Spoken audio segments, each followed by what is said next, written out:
Tahun 2023, perkara kasus narkoba di Provinsi Riau meningkat dibandingkan tahun 2022 lalu.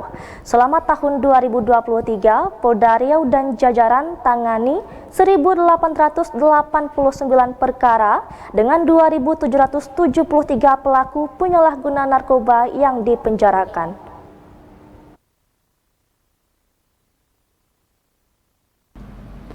Meningkatnya jumlah perkara kasus narkoba di Provinsi Riau selama tahun 2023 terbukti setelah berhasil kasus yang ditangani jajaran Polda Riau. Kapolda Riau, Irjen Pol Muhammad Iqbal menyebutkan, melalui kerja keras yang dilakukan Kepolisian Daerah Riau dan jajaran, terbukti selama tahun 2023 lalu, terhitung dari awal Januari lalu hingga Desember 2023. Polda Riau berhasil mengungkap sebanyak 1.889 kasus atau perkara narkoba. Dari 1.889 perkara tersebut, polisi penjarakan sebanyak 2.773 tersangka. Kapolda Riau, Irjen Pol Muhammad Iqbal mengatakan, selama 2 tahun dirinya menjabat di Riau, dalam setiap tahunnya, jajaran Polda Riau berhasil menyita barang bukti narkoba jenis sabu lebih dari 1 ton dari para tersangka. Selain sabu, jumlah barang bukti narkoba lainnya berupa pil ekstasi, pil Happy Five, dan daun ganja kering juga meningkat dibandingkan tahun lalu. Kapolda menambahkan, bila dibandingkan dengan tahun 2022 lalu, jumlah perkara tindak pidana narkoba tahun 2023 yang diungkap Polda Riau dan jajaran meningkat sebanyak 66 kasus atau 3,62%. Disusul dengan peningkatan jumlah tersangka sebanyak 82 tersangka. Hampir 2 tahun saya di sini. Selama hampir 2 tahun ini, setiap tahunnya barang bukti sabu 1 ton lebih yang kami sita. Tersangka jumlah kasus 1.889 kasus dengan tersangka 2.773 orang.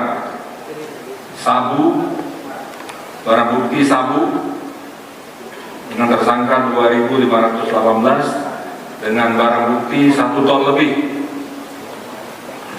Sabu 1 ton itu banyak betul Bapak Ibu sekalian. Ekstasi 88 kasus dengan tersangka 152 orang dengan barang bukti 284.765.000 butir ekstasi. Ganja kasusnya 68, tersangka 93 dengan barang bukti 137.399,52 gram. Happy Five 5 kasus, tersangka 10 orang dengan barang bukti 32.487 butir Happy Five. Sehingga selama tahun 2023 jumlah kasus 1.889, tersangka 2.773. Bila dibandingkan dengan tahun 2022, jumlah tindak pidana narkoba tahun 2023 naik sebanyak 66 kasus, 3,62%. Bila dibandingkan dengan tahun 2022, jumlah tersangka juga naik 82 orang. Kadang-kadang prinsip. Melalui tindakan hukum tegas yang diberikan kepada para pelaku, Kapolda berharap perang terhadap peredaran gelap narkoba di Riau dapat berjalan lancar. Riau bersih dari peredaran narkotika. Ahad Laila Isnin melaporkan.